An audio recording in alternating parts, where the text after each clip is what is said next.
আসসালামু আলাইকুম রাহমাতুল্লাহ। আশা করি সবাই ভালো আছেন। আজকে আমি আলোচনা করব কোষ্ঠকাঠিন্য নিয়ে, কনস্টিপেশন, যাদের পায়খানাটা প্রচুর পরিমাণে কষা। আসলেও যাদের কোষ্ঠকাঠিন্য থাকে, যারা এই কোষ্ঠকাঠিন্যের জন্য শুধু গ্যাস্ট্রিকের ওষুধ খেয়ে থাকেন, মনে করছেন যে আসলে আমার গ্যাস্ট্রিকের ওষুধ খেলে আমার পায়খানাটা ঠিক মতো হয়, না খেলে হয় না। তো আসলেও এই গ্যাস্ট্রিকের ওষুধ খেয়ে আপনারা কিন্তু আসলে আপনাদের রোগটাকে পুরোপুরি ভালো করতে পারছেন না।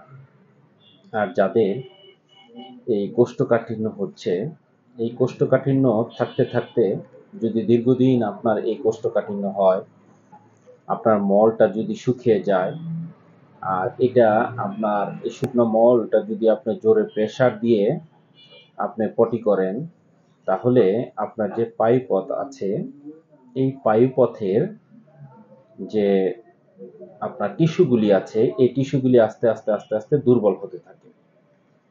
আর এই টিস্যুগুলি দুর্বল হতে হতেই একটা সময় আপনার সেখানে ওই পায়ুপথটা ফেটে যায়, ফেটে গিয়ে সেখান থেকে ব্লিডিং হয়।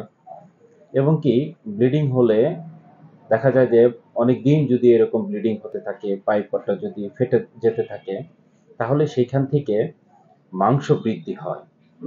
তো তখনই এটা পাইলসের আকার ধারণ করে।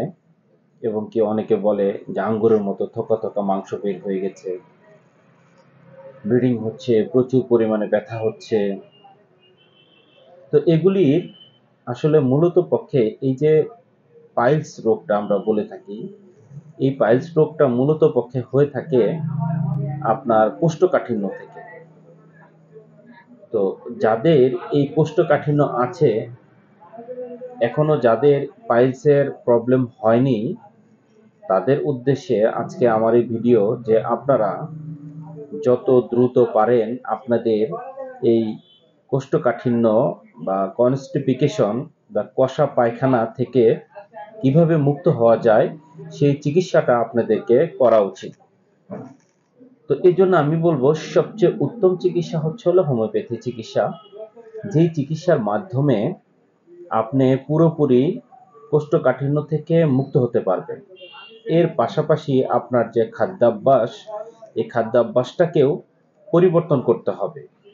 যদি এই দুইটা আপনি করতে পারেন, তাহলে ইনশাল্লাহ দেখবেন আপনি বড় রোগ থেকে আপনি মুক্ত হতে পারবেন।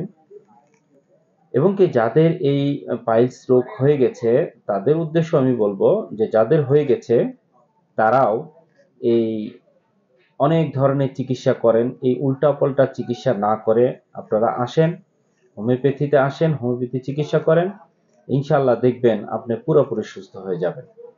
সবাই ভালো থাকবেন। আসসালামু আলাইকুম।